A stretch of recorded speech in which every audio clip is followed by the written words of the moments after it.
केंद्र ने 8वें वेतन आयोग की शर्तों को दी मंजूरी। 1 जनवरी से लागू हो सकता है। 50 लाख कर्मचारियों और 69 लाख पेंशनर्स को होगा इससे फायदा।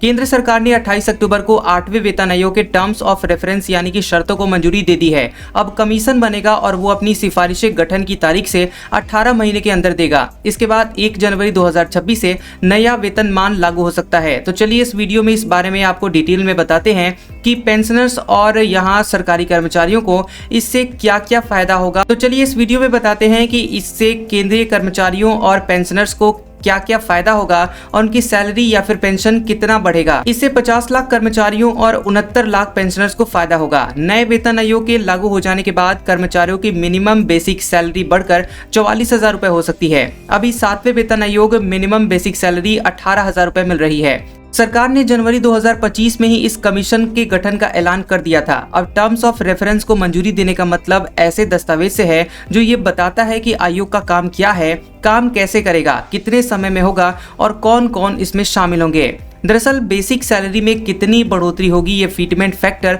और डीए मर्जर पर निर्भर करता है। 7वें वेतन आयोग में फिटमेंट फैक्टर 2.57 था, 8वें में ये 2.46 हो सकता है। आपको ये बताते हैं कि हर वेतन आयोग में डीए 0 से शुरू होता है। ऐसा इसलिए होता है क्योंकि नई बेसिक सैलरी पहले से ही महंगाई को ध्यान में रखकर बढ़ाई जाती है और इसके बाद डीए फिर से धीरे धीरे बढ़ाया जाता है। अभी डीए बेसिक पे का 55% मिलता है। डीए के हट जाने से total salary basic plus DA plus HRA में बढ़ोतरी थोड़ी कम दिख सकती है क्योंकि 55% डीए का हिस्सा हट जाएगा। अब मान लीजिए कि आप लेवल 6 पर हैं और 7वें वेतन आयोग के हिसाब से आपकी मौजूदा सैलरी कुछ इस प्रकार है। बेसिक पे आपको 35,400 रुपए मिल रहा है। डीए 55% है तो आपका डीए 19,470 रुपए मिल रहा है।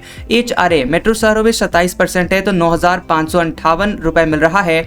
तो टोटल सैलरी आपकी 64,428 रुपए हो जा रही है। अब 8वें वेतन आयोग में फिटमेंट फैक्टर अगर 2.46 लागू हो जाता है तो आपकी नई सैलरी कुछ इस प्रकार होगी। नई बेसिक पे आपकी 35,400 गुने 2.46 यानी कि 87,084 रुपए आपकी नई बेसिक पे हो जाएगी 8वें वेतन आयोग के लागू हो जाने के बाद। अगर फिटमेंट फैक्टर 2.46 लागू हो जाता है तो इसके बाद डीए आपका रीसेट हो जाएगा तो 0% डीए मिलेगा। एचआरए 27% मिलेगा तो आपकी बेसिक सैलरी का 27% 23,513 रुपए हो रहा है। तो इस वजह से आपकी अब टोटल सैलरी 87,084 रुपए प्लस आपका एचआरए 23,513 रुपए, तो आपकी अब टोटल सैलरी 1,10,597 रुपए हो जाएगी। अब जान लेते हैं कि आखिर ये फिटमेंट फैक्टर होता क्या है। देखिए ये एक मल्टीप्लायर नंबर है जिसे मौजूदा बेसिक सैलरी से गुणा करके नई बेसिक सैलरी निकाली जाती है। वेतन आयोग इसे महंगाई और लिविंग कॉस्ट को ध्यान में रखकर तय करता है। देखिए इस कमीशन की अध्यक्षता पूर्व न्यायाधीश रंजन प्रकाश देसाई करेंगी। ये एक अस्थायी संस्था होगी और कमीशन में एक चेयरपर्सन,